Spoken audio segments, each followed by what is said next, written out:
Здравейте хора, аз съм Гого Роко и искам днес да ви разкажа историята на Roblox Doll. Не знам, на много от вас ще е тъпо да премествам контента в други 3 игри. Искам да преместя контента в Stumble Guys, Roblox и Fortnite. Да започнем с историята на Roblox Doors. Играта бе релизната през 2022 август месец. Играта избухна буквално за един месец. За този един месец играта получи 1 милион влизания. Това е нечувано за Roblox. Играта е хорър гейм и хората много я харесвали. Че даже известни ютубъри са я играли. Да отидем на единия апдейт на Roblox Doors. Хотел плюс апдейт.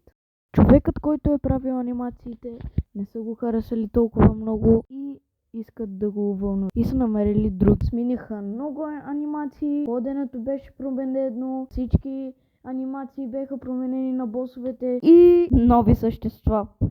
Това е общо взето за новия апдейт, но има друг апдейт, който бе създаден през 2023 година, април месец, за 1 април. До тогава играта направо избухна. Хора, направо избухна. Това беше най-играната игра на Roblox. Общо взето много хакери имаше тогава, защото е много труден, той е супер хард мод, но нещо друго, имаше много смях без хак.